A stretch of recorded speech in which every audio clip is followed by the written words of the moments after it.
So, see you again next time? Yumi asked me with a sweet smile. She's my partner in our science project, and boy, I love my teacher for setting us up. But there's a problem. My love for her is shielded with me being silent about it, as well as she already has a boyfriend, Amano. He's the president of the judo club and is a well-known bully in the whole campus. No one dares to clash with him. I smiled back at her and went straight to my class, before Amano might see me and he might get the wrong idea. Who am I? I'm a shadow. Nobody talks to me at school that much, and nobody seems to want to be my friend. But Yumi is different. She was the first one who smiled at me, talked with me, and didn't even say no when Teacher Ando asked us to be partners in the project. Teacher Ando is the best. The story I want to share with you is about my experiences that started 3 days after Yumi and I started our project.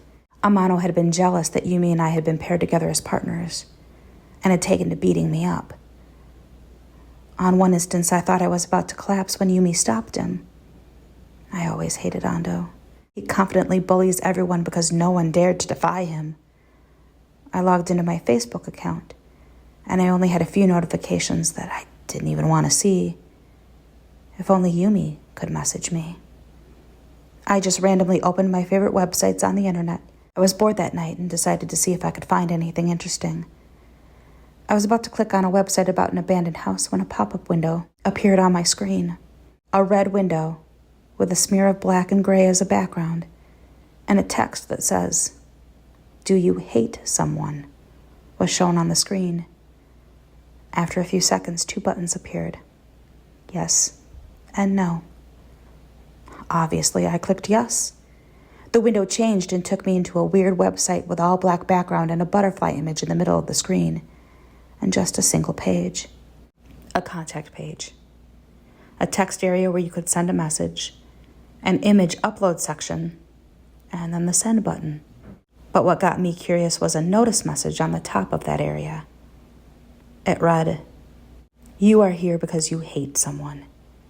We will take care of that someone by writing the way you want that person to die in the message box below and telling us the details about where we can find that person and uploading a picture of him or her.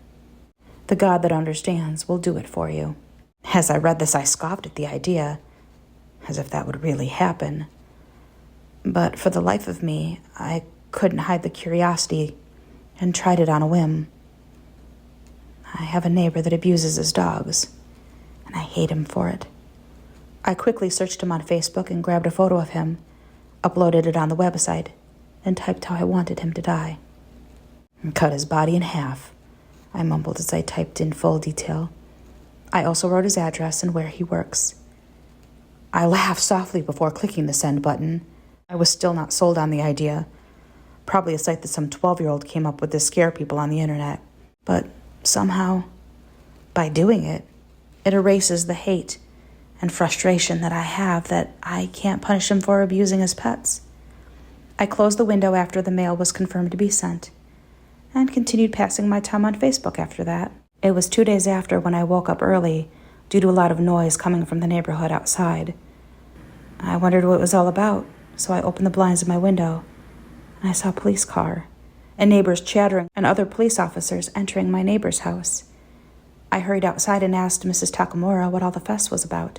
"Mr. Moriuchi was found on the floor of his room, sliced in half. The police are still investigating on what happened to him," Mrs. Takamura explained, terrified, and she couldn't look me directly in the eyes. At that moment, I knew I didn't want to be speaking with the police. I felt my knees weaken, and my whole body trembled. I already pictured how his body would be cut exactly in half. The detail and whole picture of how he died is already in my head. Details that I had placed exactly on that message board just 2 days before. The website is real. It wasn't just a whim. It was not just some 12-year-old's joke. It exists because it grants the request of those people who want to get their revenge. I quickly rushed to my room, turned on my computer, and tried to search for the website again. I searched my history to see what the address of the website was. I clicked the recent pages and waited for the site to load. but it says the address doesn't exist anymore. I felt dismayed. I wanted to see the site again. However, after 3 weeks of searching and not finding anything, I gave up. One day I saw Yumi alone, crying on the rooftop of our school building, which is where I always ate lunch, alone. I never saw Yumi up here, let alone crying. I quickly approached her and offered my handkerchief. She smiled and wiped her tears with it. "Yumi, what's wrong?" I asked, worried. "It's nothing. Amano just doesn't want me to hang out with my other guy friends. He said they just want to flirt with me," she replied, and looked away from me when I noticed that her right hand had bruises on it. She covered it and ignored my curious eyes. "Is he abusing you?" I asked. I didn't care if it was a rude question. She shook her head and started crying again. I calmed her and held her hand. "Don't cry. I will help you. I will end this." She wondered what I meant, and she had the right to. I'm just a weakling. How could I ever help her? "Don't see Amano again. He doesn't really like you if he's hurting you," I continued, with a tone of demand. I wanted her to do it. Amano is not a good person. Her lovely eyes turned sharp, and she looked to me. I know why. I should have kept quiet. I just went overboard. She pushed her right hand to me as she returns the handkerchief. "Who are you in my life? We're not even close friends," she shouted at me. I ran quickly away to avoid me. It was hurting inside me, as if thousands of blades had stabbed my body. But I still have to help Yumi. After school, I went straight home and sat down at my computer. I searched for hours and hours, but to no avail. But I knew I had to search with all my strength to find that website again. I leaned back in my chair to rest my eyes, staring at the computer. At that moment, a pop-up appeared, and I instantly felt energetic. The thirst in my body is finally quenched. It's that time of year again, where the darkness feels that much darker, and every creak and groan of your house feels that slight bit more unsettling. It's that time of year where your sense of fear and dread creeps more deeply upon you, and your fears are suddenly heightened. But there's no need to fear. We have the perfect solution for you. Spooktober 2024 is once again sponsored by VENATOS.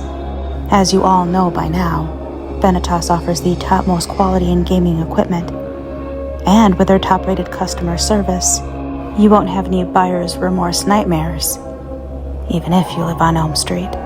You can avoid the terror of added fees because VENATOS ships free to the United States, Canada, and hell. Well, Hell, Michigan, that is. What are you waiting for? Go to VENATOS.com today. Still scared? How about you use code PRESSSTARTMOM at checkout and save an additional 10% off your order? That should keep the monsters at bay. For now.